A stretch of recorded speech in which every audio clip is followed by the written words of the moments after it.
Salut, alors voici l'épisode 2. Maintenant, tu veux en savoir plus sur les jeux de figurines. Alors, prépare-toi, parce que ce hobby est un trou sans fond, mais tellement satisfaisant, où on plonge avec le sourire, et on en ressort avec des pinceaux plein les cheveux, et un compte en banque qui pleure. Voici encore plus de raisons d'aimer et de craquer pour ce monde merveilleux.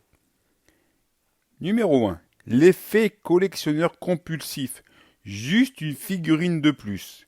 On commence toujours avec une petite boîte, une seule armée. Rien de bien méchant. Puis, avant même que tu comprennes ce qui t'arrive, tu as trois armées complètes, un dragon qui prend toute ta bibliothèque et des projets de peinture qui vont te tenir en haleine jusqu'en 2050. Tu te surprends à dire des trucs comme bon, ces orques étaient indispensables, mais tu sais ce qui me manque? Une armée de morts vivants pirates. Les figurines non peintes, qu'on appelle la pile de la honte, commencent à rassembler un stock stratégique en cas d'apocalypse. Tu voulais juste peindre un nain. Maintenant, tu es en train de planifier la conquête du royaume voisin avec 1000 points d'elfes noirs. La partie 2, la guerre mais fun et sans dégâts collatéraux. Les parties de jeux de figurines, c'est tout un spectacle. Tu sors tes plus belles troupes, tu t'installes avec ton terrain et tu te lances dans une bataille qui peut durer plusieurs heures. Mais attention, les tactiques improbables. Tu as beau avoir une stratégie en béton, il y aura toujours un plan foireux qui fonctionne. Exemple. Lancer un gobelin suicidaire sur un tank ennemi. Et ça marche. Les dés trahissent toujours. Peu importe ta préparation, il suffit d'un mauvais lancer de dés pour que ton héros légendaire rate un coup et tombe dans une flaque d'eau. Les moments mémorables, ces instants où une figurine random devient un héros par pur hasard. Souviens-toi de cette fois où mon paysan, avec une fourche, a éliminé ton dragon. Tu vas entendre cette histoire pendant des années. Partie 3. La peinture. Entre crise existentielle et satisfaction divine. Peindre tes figurines, c'est une montagne russe d'émotions. Un jour, tu te sens comme Léonard de Vinci. Le lendemain, tu te demandes si tu n'es pas daltonien. Les premières fois, ta première figurine est une œuvre d'art. Pour toi, en vrai, elle ressemble à un orque qui a pris une douche de peinture. Les techniques avancées. Le lavis, génial pour donner du relief à tes figurines. Le brossage à sec, parfait pour paraître pro avec un minimum d'effort. Le freehand, dessiner des motifs à main levée, une recette garantie pour pleurer en silence.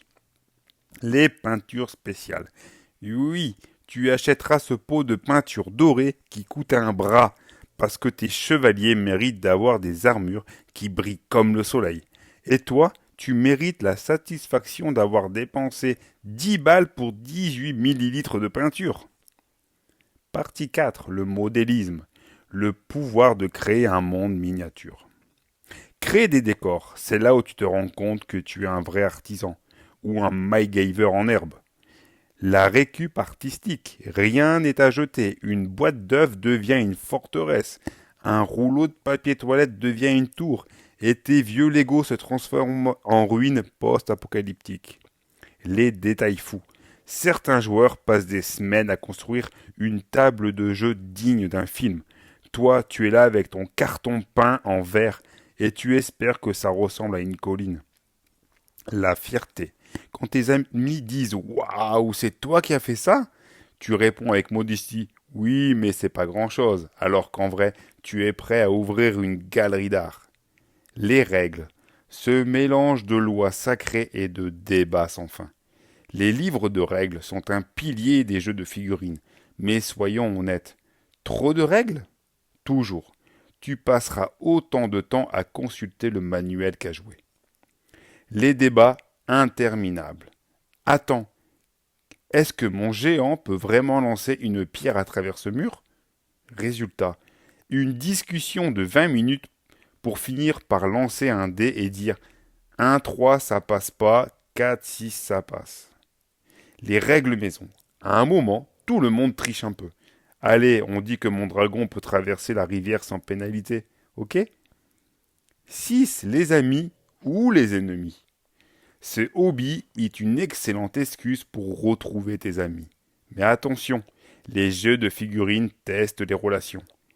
La mauvaise foi, il y aura toujours un pote qui dira non, non, mes archers étaient à portée, alors qu'ils étaient clairement à l'autre bout de la table. Les alliances douteuses, en mode multijoueur, tu te rends compte que ton allié te poignardera dans le dos au premier tour, pour des raisons stratégiques. Les surnoms. Ah, voici Bob l'imbattable, l'orc qui a survécu à 3 combats d'affilée. Partie 7. Les tournois. Là où les pros s'éclatent et toi, tu pleures. Si tu veux tester ton niveau, inscris-toi à un tournoi, mais prépare-toi à une expérience intense. Les peintures qui impressionnent. Chaque armée est une œuvre d'art. Et toi, tu regardes tes figurines et tu te dis bon, elles sont originales. Les règles au millimètre. Les pros savent exactement comment exploiter la moindre faille. Toi, tu es en train de chercher où sont tes dés. Les moments de gloire. Même si tu perds, tu repartiras avec une histoire épique. Tu te souviens de mon gobelin qui a tué un chevalier impérial. Les raisons de plonger et de ne jamais remonter. Les jeux de figurines, c'est comme les chips. Tu commences doucement et tu te retrouveras avec un paquet vide en te demandant où est passé ton samedi. C'est créatif. Peinture, construction, écriture d'histoire. Pour ton armée, le potentiel est infini. C'est stratégique. Tu deviens un général en herbe, sauf que tes soldats sont en plastique. C'est addictif. Tu te surprendras à chercher des tutos YouTube à 2 heures du matin pour comment peindre des capes en rouge royal. C'est hilarant. Chaque partie est une aventure remplie de failles mémorables. Bref, les jeux de peinture, c'est une passion qui te prend tout entier, mais qui te rend tellement heureux. Alors attrape ton pinceau, lance tes dés et prépare-toi à transformer ta table de chant de bataille épique dans ton salon. Et surtout, souviens-toi, il n'y a pas de mauvais lancer de dés, juste des excuses à inventer.